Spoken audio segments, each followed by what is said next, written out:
Howdy, all you delicious people. I'm here today to review Obi-Wan Kenobi.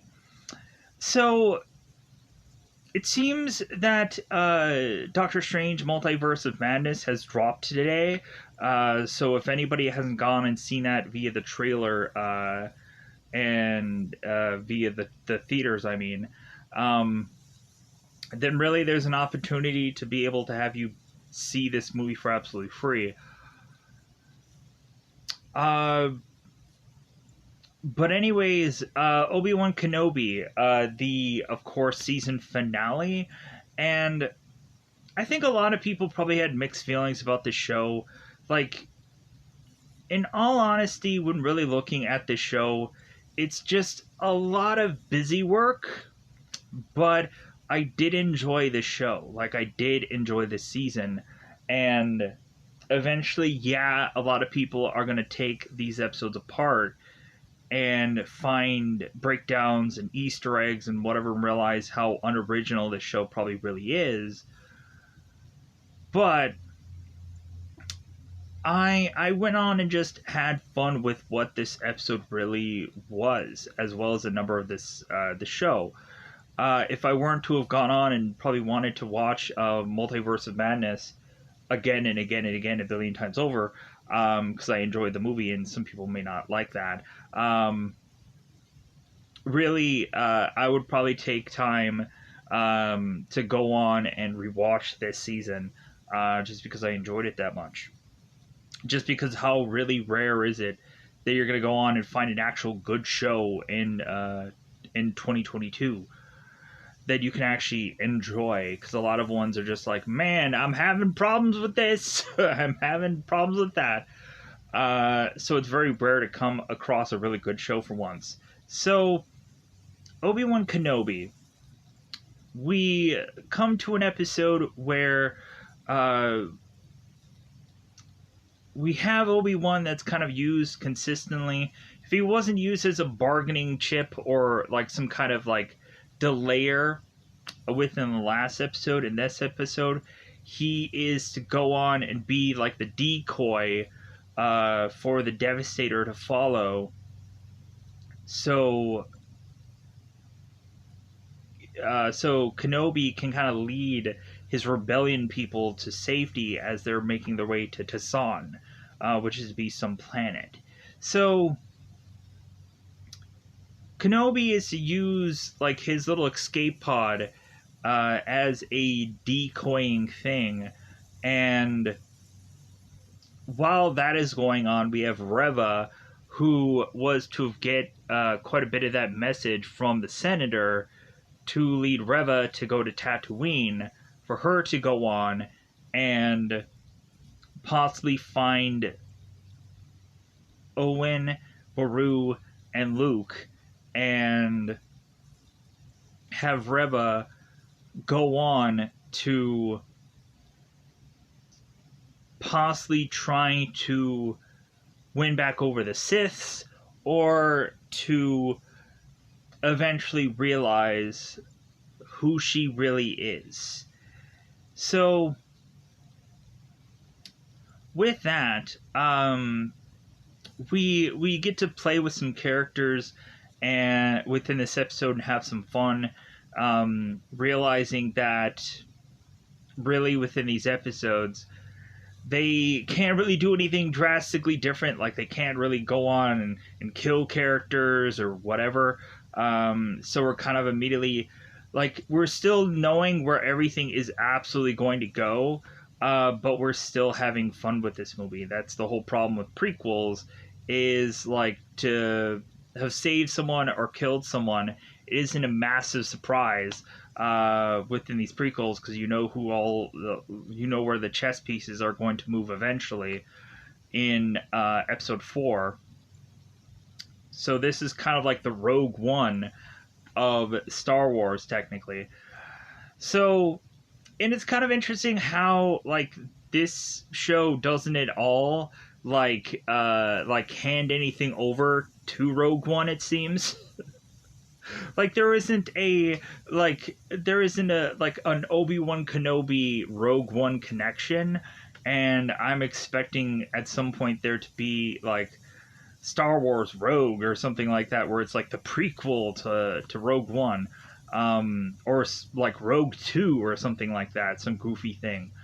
So to just try to resell that movie, because some people might have forgotten about Rogue One. So, but anyways, so so yeah, definitely a positive finale. Really, it's also just kind of hard because prequelitis. Um, but I could just enjoy this show. They like this one compared to like a Boba Fett or something like that didn't have to like bombard people with like, hey, here's this character, here's this Easter egg, here's that, here's like so. I'm kind of expecting for us to maybe possibly have a second season out of this, but where could you really go? Because in my brain noggin, I'm like, there's a lot of people that could be a pretty substantial threat going into 4, 5, and 6 that are on this show, and why is it that they're not really there? Cue up probably the animated series to follow that, where it showcases some of these characters a little bit more. Anyways, so with that said, let's double five this bad boy up and just go on into, of course, spoiler time. Spoiler time. It's about that time to do spoil this episode. So I'm not going to do it like perfectly like the episode is. I'm going to just try to go on and try to eventually just kind of break down this episode. So in the beginning of this episode, we, of course, have Reva, who is to still be injured. And so I guess maybe there's a possible infection upon her wound.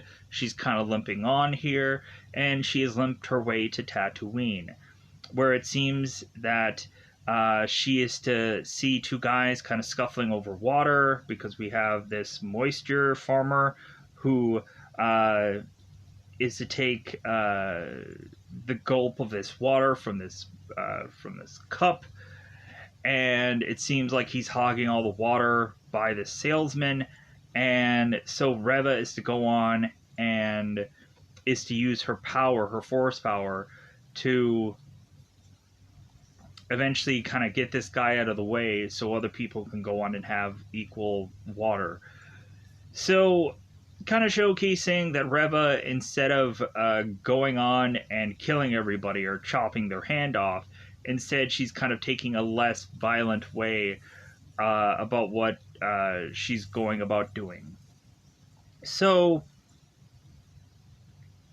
Reva is to make her way to Tatooine, and so she is to talk to this salesman and is to ask this salesman where Owen, Beru, and Luke are. And so later on, when Owen is to make his way into town, this same salesman is making his way to Owen, as Owen is to go on and talk to this one bartender, I believe. And like, so this water salesman is telling Owen, it's like, well, hey, like these guys, like Reva is looking for you, and so you should go on and like kind of get out of here. So Owen is to make his way home, tell Beru what's going on, that they have been found out.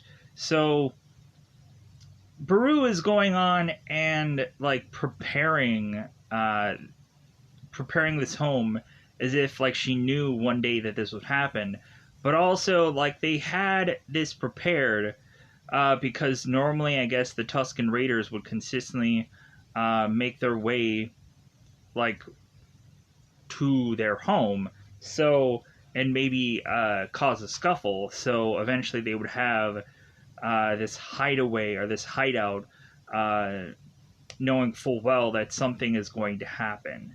So we have that.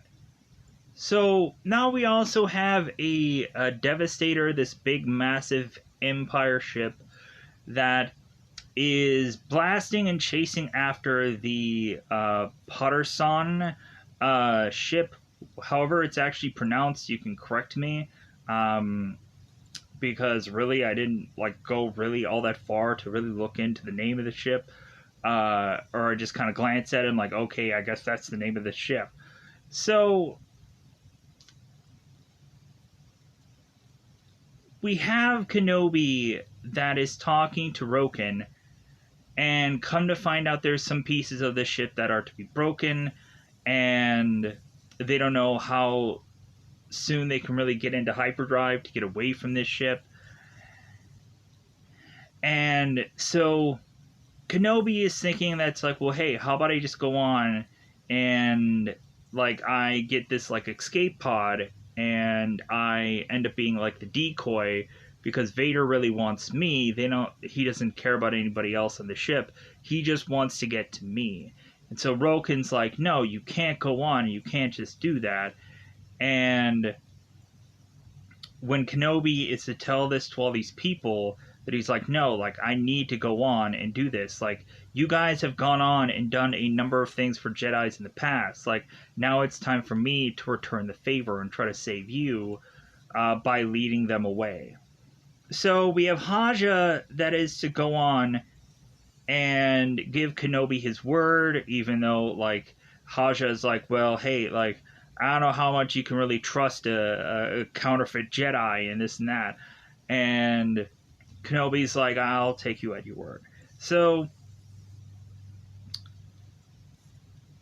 we have Kenobi that goes on to this planet as we have Rogan's people who are making their way to a planet called Tasan. And here's the goofy thing. So Darth Vader is on the Devastator, and he has to take an Imperial shuttle to land on the planet that Kenobi's at. And I'm like, well, why not just have the Devastator just consistently follow Roken's people and take him out that way? Like, just kind of take out that ship, and then the Devastator comes on back and like, hey, Darth, like, we wiped out that other ship while you were going on and finding Kenobi. But I guess the Imperial shuttle, like, I guess it's very, like, defenseless or whatever, so maybe they're just having the Devastator just kind of flying around the ship. It is what it is. So Darth is to make it on the planet with Kenobi, and so we have Kenobi that goes on and does that certain lightsaber pose that we see him do all the frickin' time.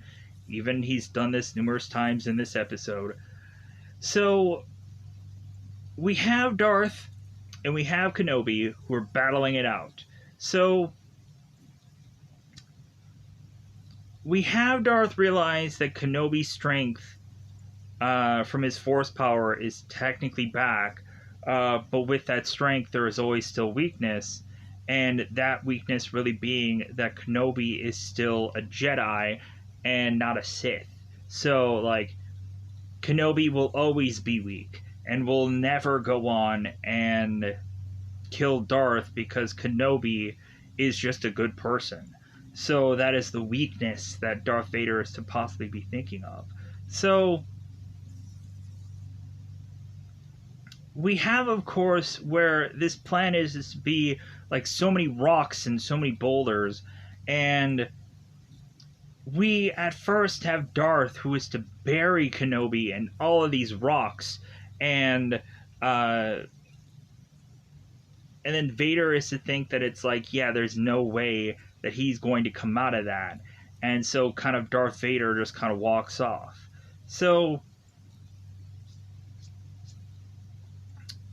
and we still had Kenobi before he leaves off to face Vader.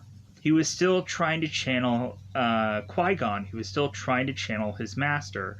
And again, I was thinking, I'm like, okay, they've done this too often now. Like, there has to be some kind of something that's going to tell us that Qui-Gon is going to be on this show. Like, what is the point of them, like, consistently wasting this time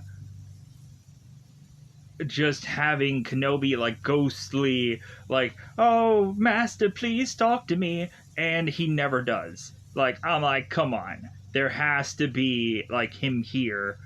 And coincidentally, we do by the end of the episode have Qui-Gon, who appears as a spirit and is to talk to Kenobi. And like Kenobi's like, well, hey, like, why haven't I seen you before?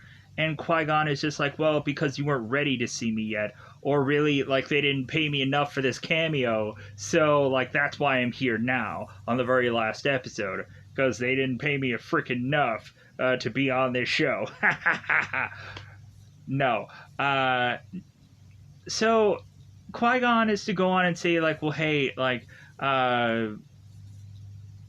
you weren't ready to see me yet, but now you are, because like Kenobi still had demons to wrestle with, and now that he has finally resolved those demons and gotten back his power, now he can actually see Qui-Gon, because he actually has his Force ability back also. So hence why Qui-Gon is now ready to train Kenobi into whatever he has left to really train him to do.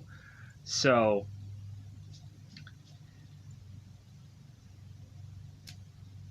let's backpedal. So Kenobi is now buried into this rubble, and he's going on and hearing both James Earl Jones and Hayden Christensen, and he's back and forthing, and he's just like still terrified by all these things that either Anakin or Darth Vader has said in the past about weakness, or that I will like, I've beaten you, my master, and this and that. So we have Kenobi that is just still kind of carrying on all these nightmares, but then all of a sudden he also realizes all the good that he has done, that he has gone on and saved Leia, that he is to, of course, been watching over Luke, and like seeing those two kids and seeing a possible new hope. Kenobi is to go on and realize that he is to be able to spring back and be able to take on Vader once again. So now, whereas Vader was to go on and use these rocks to just kind of continue to pummel Kenobi and bury him, now we have Kenobi coming back and fighting Vader with this lightsaber, and is to go on and slice up Darth Vader pretty dang good, to where we're now seeing cracks in his helmet and seeing like tatters and tears of Darth Vader's suit. And we then have Kenobi, who is starting to pelt Darth Vader with these rocks, and it's pretty dang cool. And so Vader is to now go on, and you can see Anakin slash Darth Vader's face mask thing. And so we now have a combination between both Anakin talking and Darth Vader talking. And so we still have Kenobi mentioning how, like, he has failed Anakin, and Darth Vader is to mention how, like, that part of himself had been killed by Darth. Like, Darth Vader had killed Anakin, and that no longer exists within him. And so Kenobi is like, well, then I guess this is really truly goodbye, Darth. And then he kind of walks off. So Kenobi is to get back on his ship after it seems that there is no more battle between Darth and Kenobi. But Kenobi then realizes that he has to make his way back to Tatooine, because he is to, like, feel a disturbance in the Force going on with Luke. So if we have Kenobi that has spent so much time with Leia, now he is to feel there's something going wrong with Luke. So Kenobi's making his way to Tatooine, and so Owen and Beru are trying to make a decent defense against Reva, who is making her way to this farm to kill Luke. So Beru is telling Owen, it's like, well, hey, we knew this day would come. Let's get these blasters out and let's try to like make a good run for it, to hope that we can maybe just kill this person that's coming for Luke. So Owen and Beru, and I'm like, man, Beru is just so cool in this episode. It's kind of like, it's cool that we got so much of Owen, like for the little bit that we got here and there, but like Beru like is really the real interesting part about this episode. And so that's the enjoyment part, where she's like, yeah, we're gonna whip out these weapons and we're gonna defend. And I'm like, heck yeah, Beru. So we have Owen and we have Beru, who are starting to fire their kind of rifle blasters and try to hit Reva here. And so they're just doing a poor job, but it's not their fault. They're trying their best. It's against a freaking Jedi who has force powers. What do you think? So we have Owen that's kind of like tossing these like planters at Reva, trying to do something, trying to just delay the inevitable of their death. And so they're hitting freaking kind of metal like things against Reva, trying to delay her, but eventually she ends up getting to Luke. And by the time that Kenobi gets there, we have this back and forth thing of whether or not the Reva killed Luke or not. As Reva was, by the time that she gets to Luke, Luke is knocked unconscious, so Luke has never really seen a real Jedi before, until eventually Obi-Wan Kenobi is to finally come and meet him. So we have Reva that is to go on and feel so tempted to slice and dice Luke Skywalker, but Reva is, of course, to realize that she is basically being just like Anakin, and that she is to go on and kill a youngling, and she can't do it. She's kind of seeing herself in Luke's body. She's seeing her friends in Luke's body. And so Reva cannot come and bring her lightsaber to kill this child. And so she backs away and just can't go through with it. So Kenobi makes his way to Tatooine to talk to Reva, and she admits that she could not go through with it, and that she is to kind of mention whether or not that she is to have been just like Darth Vader, or she is to have been just like Anakin. And so Kenobi is telling Reva that there is a chance that she can go on and kind of change who she is. That she doesn't have to go on and be this Sith person.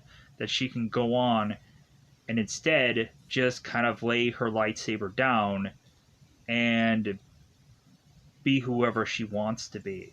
So Reva is to go on and put her lightsaber down, and Kenobi is like, alright, like, okay. So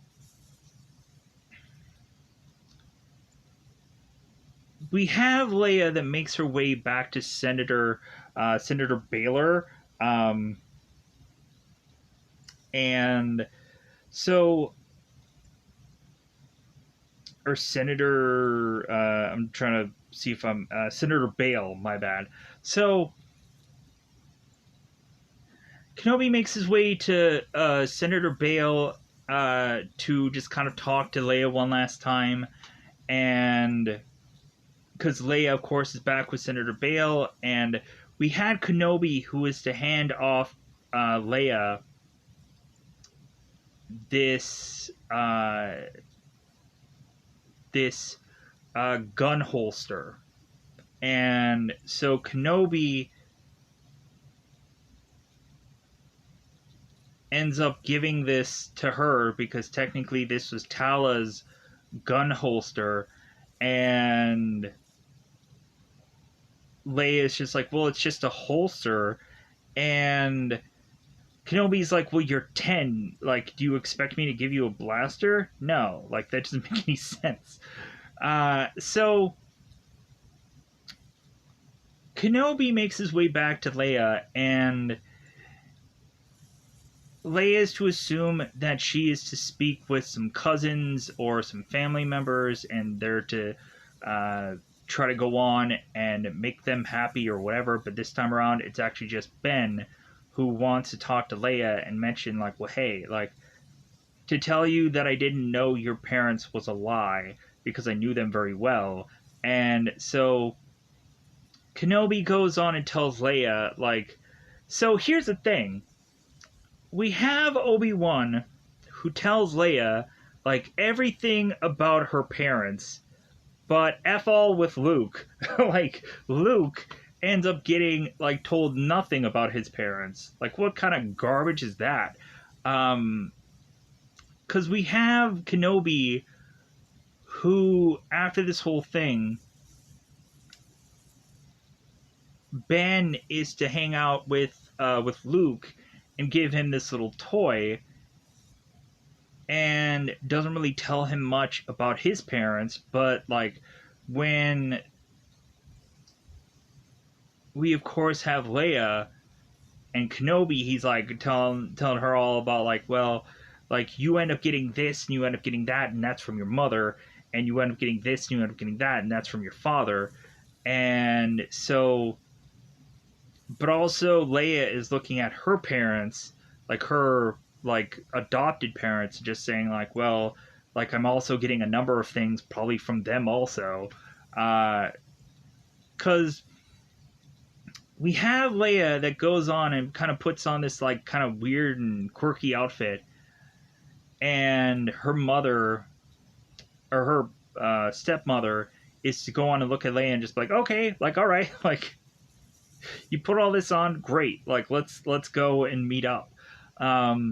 Because I guess when really looking at it, at least Leia is going on and willing to go and do this meeting, whereas before, like, she could not even be bothered.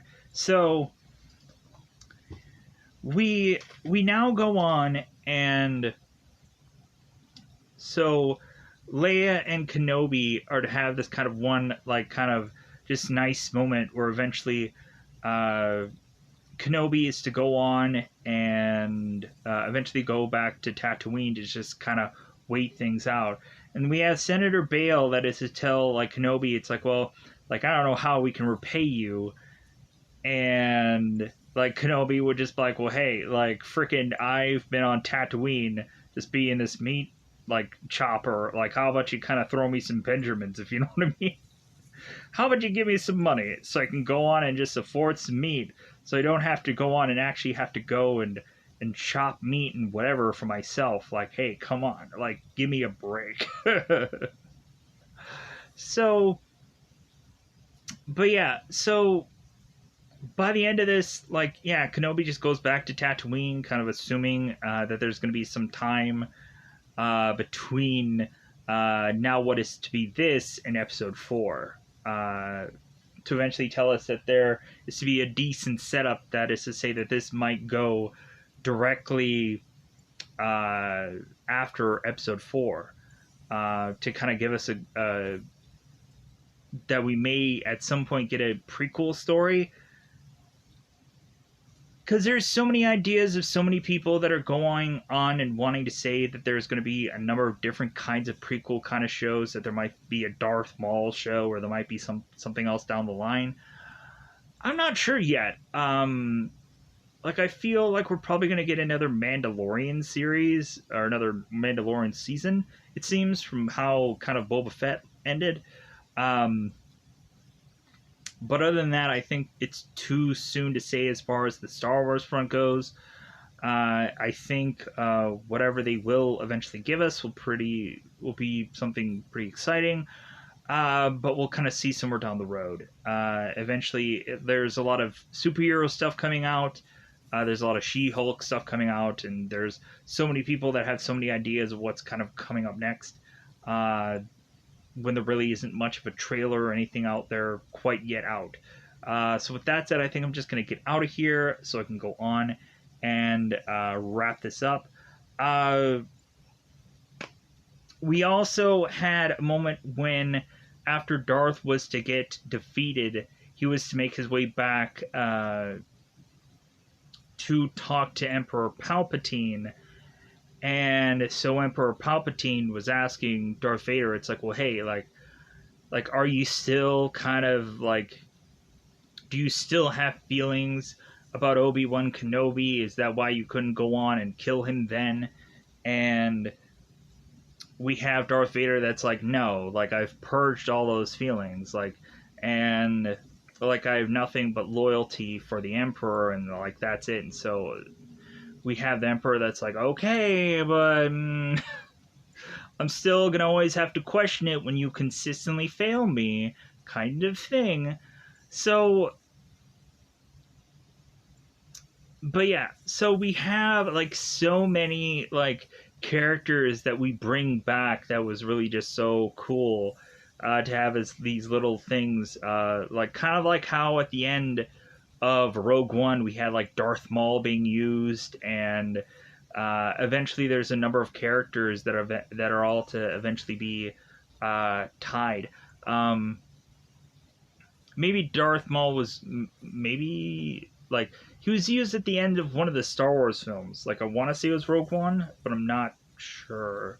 But anyways, with that said, I think I'm just going to go on and get the heck out of here. So, with that said, I'm going to get out. So, without a doubt, I can go on and kind of wrap this up. Because these videos are far too long anyways. Plus, this is the last Kenobi episode. For who knows how long, until eventually they might have a sequel, or they may go on and do another a sequel. They might go on and do another season. So that would be fun. So with that said, goodbye everybody. Bye everybody. Yeah, I didn't do too many Easter eggs in this one where I was kind of like, oh, this is this character, this is the mech droid, or the Jawas and all this stuff that eventually they had at the very beginning of this when they were going through Tatooine, and we had the mech droid and the Jawas, and they were speaking the Jawa language, and so on and so forth. Like, I didn't go into any of that. Like, I didn't mention, like, oh, the bartender is this creature and this that and so on and so forth. Like, I just went on and was like, nah, let's just call it a day. So that one, bye everybody.